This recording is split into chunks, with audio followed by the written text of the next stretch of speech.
Happy Motoring comes alongside as just to head back. Down on the rail and holding third is Tijuana Taxi. Here comes Sun Sam, wheeling 3 wide and going right up to join him. Sun Sam on the far outside, now clears her length and is... Hello, it's Bob Pandolfo on Monday, June 26th, 2023 with Power Brush. And thanks for watching my YouTube channel. We're going to talk a little about harness race handicapping. And, let's just look over some races from this weekend. Start out with Sunday at Harrah's Philadelphia Park. So we're going to look at the kind of horses that are winning on these half and 5/8 tracks. So here you see the first race, wire to wire. Second race, wire to wire. Third race, wire to wire. Fourth race, left, got the pocket, pulled the challenge and won. This race, the 4-horse, went to the early lead, gave it up to the 6th, the 1 retook, and then he pulled first over and won. And then we go to race number 6, first over, and the winner here in the 7th race, wire to wire. The 8th race, left, got the pocket. 9th race, wire to wire. 10th race, left, got the pocket. 11th race, left, tucked, went first over. The 12th race went first over, was close up throughout, and then the 13th race was in the pocket. And the 14th race went first over. And then you look at Yonkers Saturday night. Wire to wire, first race. Second race, wire to wire. Third race, wire to wire. Fourth race went first over. Fifth race, wire to wire. Sixth race, wire to wire. Seventh race, first over. Eighth race, wire to wire. The 9th race, this horse was second over and paid $4.60. This is the only horse in the 2 cards that I'm going to show that actually won with a late rally with cover, off a cover trip on the outside. And then the 10th race was wire to wire. So, I go back to when I first started in this business.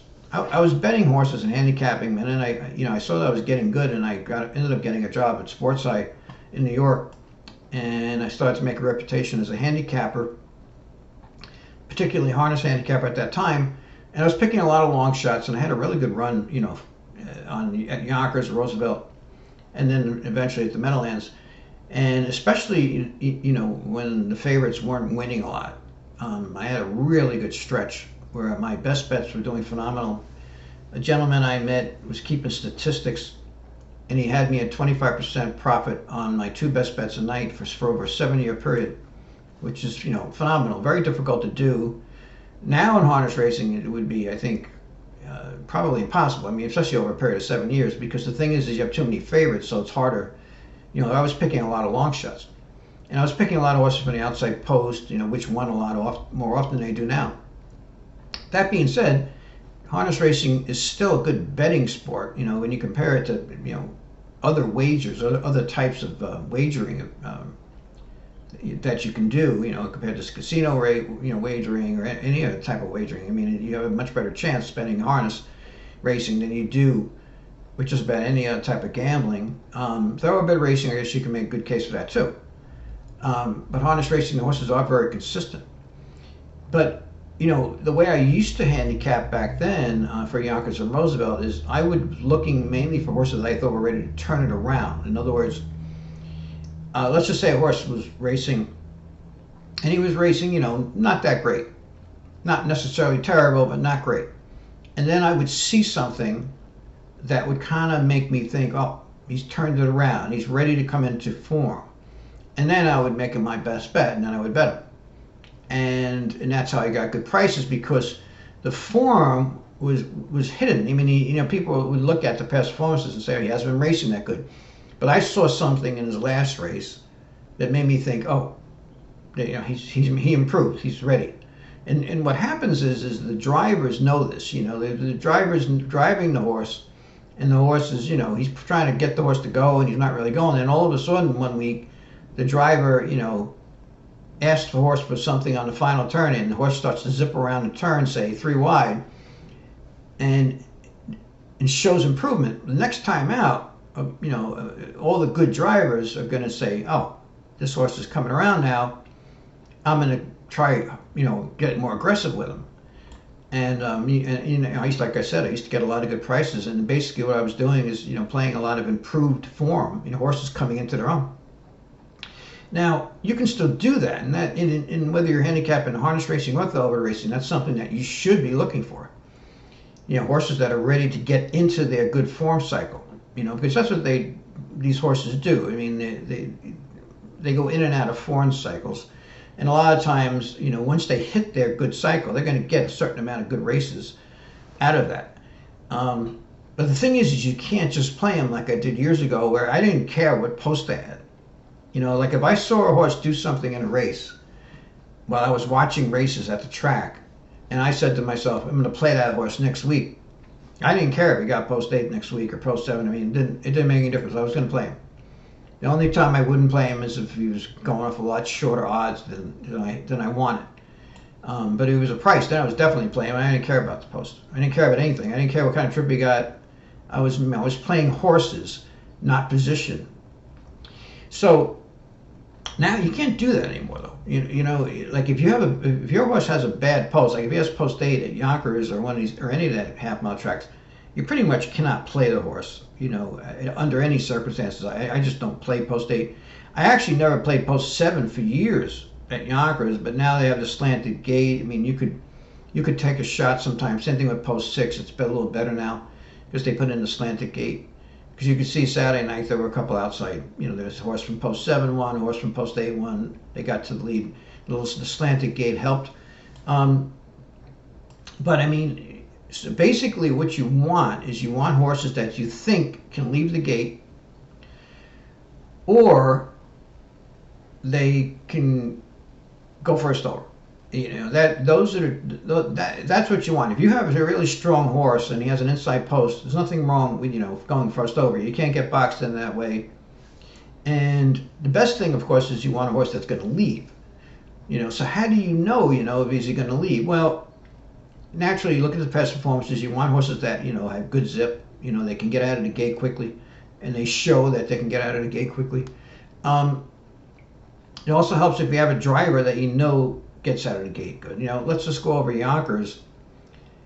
This isn't a good night because Matt Khaledi had won 9 races that night, which is great. I mean, he had a fantastic night, but a lot of the drivers weren't there that night. But if you look at Harris from Sunday, all right, so the first race, now flip the switch, had post 7. They have the slanted gate there. And so George Napolitano. Now, if you like this horse, you had to figure Napolitano was going to lead because he's an aggressive driver. He's a speed driver, and he's very good on the lead. He's one of the top drivers also in the sport, and one of the top drivers on 5H track, probably in the history of the sport.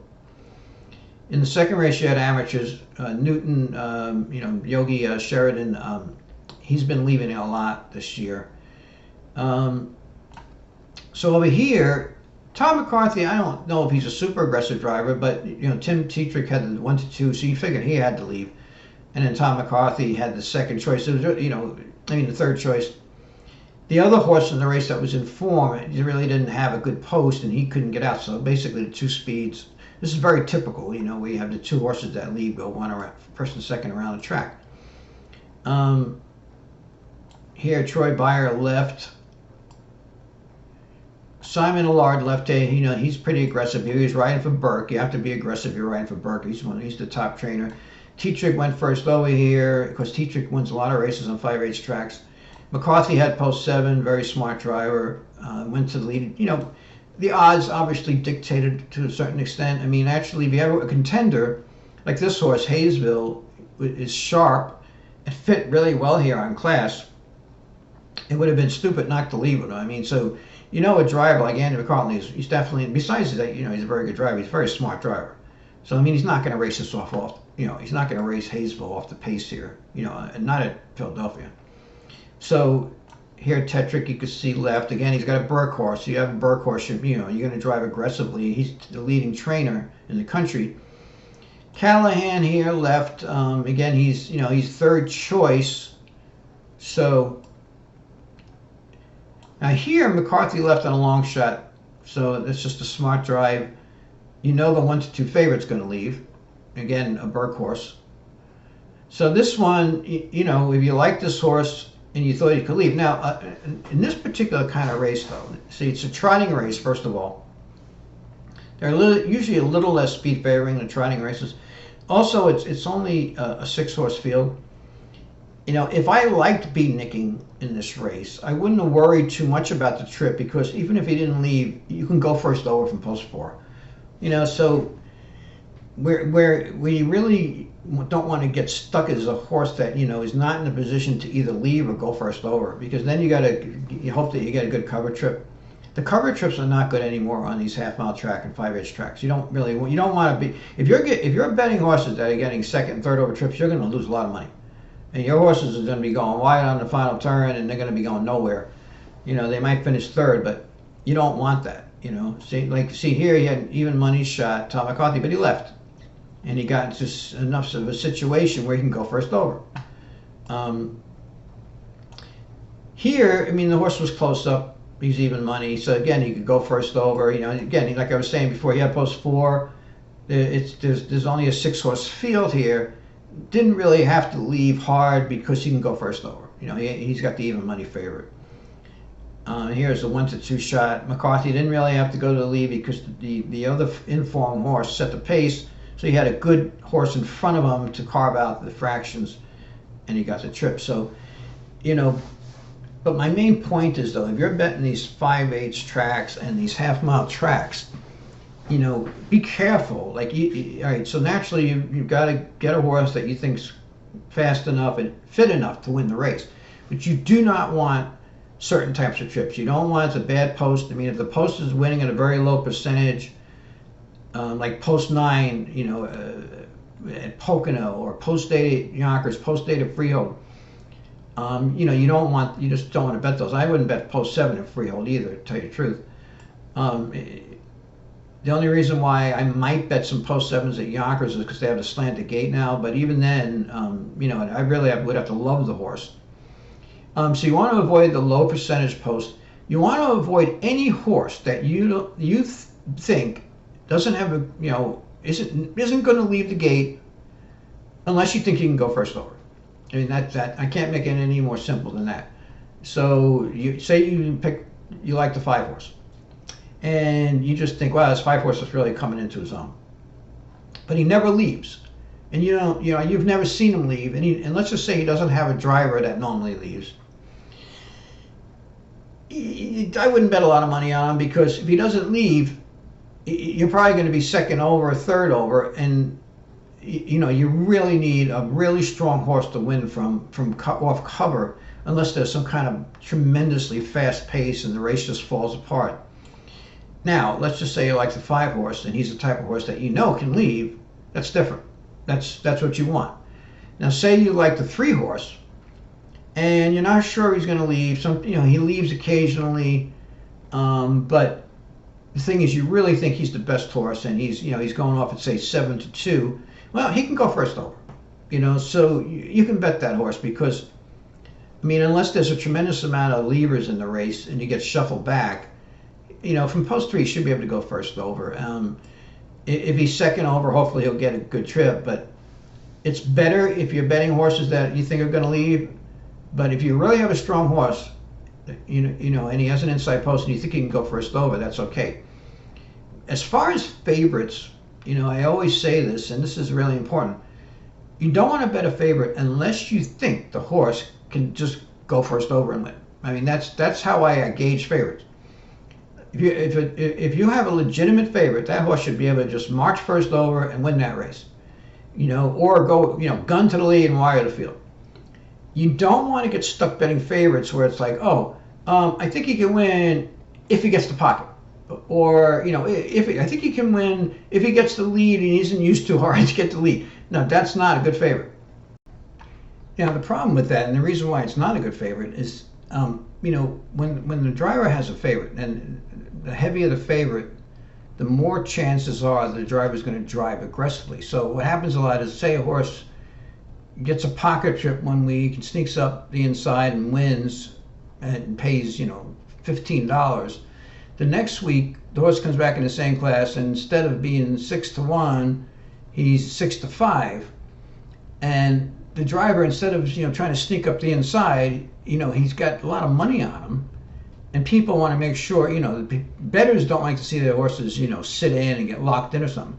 So now the driver makes 2 moves to the lead. He uses the horse hard, and he finishes second or third. So that's the thing. The drivers are going to overdrive a lot of the favorites because they want to get people in run for their money. They don't want to get in trouble with the fans or even the judges and say, oh, you didn't try hard enough with that horse.